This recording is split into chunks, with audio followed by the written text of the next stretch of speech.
హైదరాబాద్ మహానగరాన్ని భారీ వర్షాలు వణికిస్తున్నాయి. భారీ వర్షాలు వరదలతో నగరవాసులు తీవ్ర ఇబ్బందులు పడుతున్నారు. మూసీ నది ఉగ్ర రూపం దాల్చడంతో పరివాహక ప్రాంతాలను వరద ముంచెత్తింది.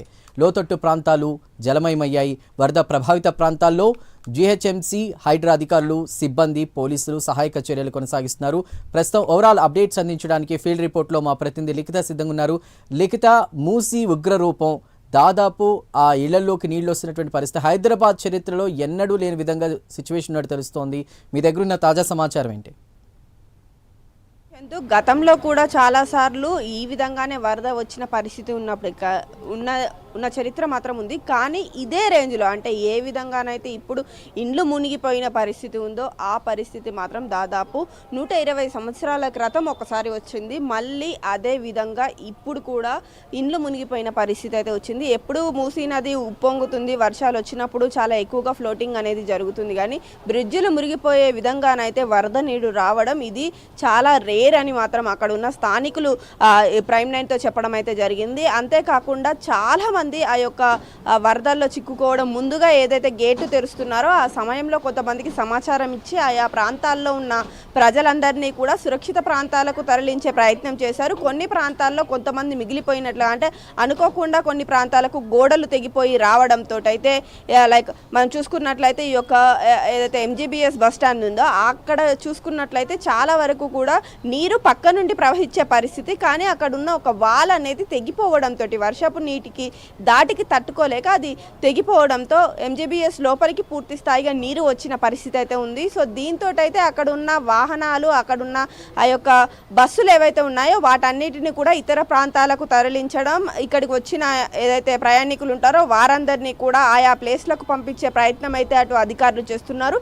ఇక ఈ వరద నీటిలో చిక్కుకున్న వ్యక్తులు ఎవరైతే ఉన్నారో వారందరికీ కూడా సురక్షిత ప్రాంతాలకు తరలించడంతో పాటు ఇంకెవరైతే చిక్కుకున్నారో వారందరినీ కూడా పూర్తి స్థాయిలో హైడ్రా అధికారులు అయితే వారి దగ్గరికి వెళ్ళడం, వాళ్ళకి కావాల్సిన సహాయక చర్యలు అందించడంతో పాటు డ్రోన్ల సహాయంతో కూడా వారికి ఆహార పదార్థాలు అందిస్తున్న పరిస్థితి ఉంది. అంతేకాకుండా మెడికల్ సిబ్బంది కూడా వారి దగ్గరికి చేరుకొని వారికి అవసరం ఉన్న మెడికల్ ఫెసిలిటీస్ని కూడా అందిస్తున్న పరిస్థితులు ఇక్కడ నెలకొన్నాయి. పూర్తి స్థాయిలో ఈ పరిస్థితి అంతా రేపటి వరకు కూడా కొనసాగే అవకాశాలు ఉన్నాయి. కాకపోతే వరద ఉధృతి తగ్గినా కూడా ఏదైతే ఇప్పుడు ఇండ్లలోకి నీళ్ళు వచ్చేసాయో పూర్తి స్థాయిలో ఆ ప్రాంతాల్లో ఆ ఇండ్లు మొత్తం కూడా పాడైపోయిన పరిస్థితి, లోపల ఉన్న ఫర్నిచర్ అంతా కూడా చాలా వరకు కూడా డ్యామేజ్ అయిన సిచ్యువేషన్స్ అయితే మనం విజువల్స్ లో క్లియర్ గా చూడవచ్చు.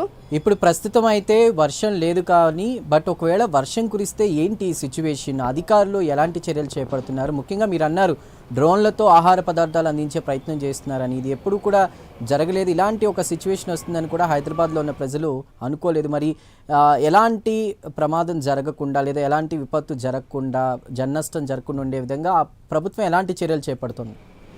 ఇప్పటి వరకు చూసుకున్నట్లయితే ఏదైతే ఆ లోతట్టు ప్రాంతాల్లో నివసించే ప్రజలు ఎవరైతే ఉన్నారో వారందరినీ సురక్షిత ప్రాంతాలకు తీసుకెళ్లి శిబిరాల్లో ఉంచుతున్న పరిస్థితులు అయితే ఉన్నాయి. కానీ ఒకవేళ ఈరోజు సాయంత్రం గనక మళ్ళీ ఇదే విధంగా భారీ వర్షం గనక పడితే పరిస్థితి ఏమిటి అనే దానిపైన ఇప్పటికే ఇటు సీఎం కావచ్చు, అదేవిధంగా ఇతరత్ర అధికారులందరూ కూడా కూర్చొని వారొక సమీక్ష అనేది నిర్వహిస్తున్నట్లుగానైతే తెలుస్తోంది. పూర్తి స్థాయిలో ఈ పరిస్థితిని అదుపు చేసే ప్రయత్నం అయితే చేస్తున్నామని చెప్తున్నారు. కానీ దానికి ఎలాంటి ప్రణాళిక రచిస్తున్నారు? అసలు ఇంత ఎక్కువగా నీరు రావడానికి జంట జలాశయాలు పూర్తి స్థాయిలో నిండిపోవడం, దాని నుండి 2 జలాశయాల నీళ్లు ఇక్కడికి రావడం, ఏవైతే గేట్లు ఎత్తిన తర్వాత ఇటు ఉస్మాన్ సాగర్ కావచ్చు, అటు ఇతర సాగర్లకు సంబంధించి కావచ్చు, ఆ యొక్క గేట్లు ఎత్తివేయడంతో ఆ నీరంతా కూడా మూసీలోకి చేరి మొత్తం హైదరాబాద్ నగరాన్ని మొత్తానికే అతలాకుతలం చేస్తున్న పరిస్థితులు అయితే మనకు కనిపిస్తున్నాయి. పూర్తి స్థాయిలోనైతే అక్కడ ఉన్న ప్రజలకు కావచ్చు, ఇది మరి సెలవుల సమయం, దసరా సందర్భంగా చాలా మంది వాళ్ళ ఇండ్లకు చేరుకుంటున్నారు. కొంతమంది అయితే ఏదైతే ఇప్పుడు మూసీ పరివారిక ప్రాంతాల్లో నివసిస్తున్నారో వాళ్ళు కొంతవరకు ఊర్లకు వెళ్ళిన వాళ్ళు కూడా ఉన్నారంట. సో వాళ్ళ పరిస్థితి ఏమిటి అనేది మాత్రం కొంత అగమ్య గోచరీయంగానే ఉందని చెప్పుకోవచ్చు. వాళ్ళ గురించి కూడా ఇటు ప్రభుత్వం ఆలోచించాలంటూ కూడా వారు కోరుకుంటున్న పరిస్థితి కనిపిస్తుంది. అదేవిధంగా వాళ్ళకు సంబంధించిన వివరాలను కూడా ఒక షెడ్యూల్ అనేది రెడీ చేసుకొని దాని ప్రకారం ఎవరెవరు ఎంత నష్టపోయారు, అదేవిధంగా వాళ్ళకి ఎలాంటి సహాయం అందించాలి అనే విషయాలపైన కూడా ఇప్పటికే సీఎంతో కూర్చొని మరి సమీక్ష నిర్వహిస్తున్నట్లుగా తెలుస్తుంది. Right Likhitha, thank you for the updates.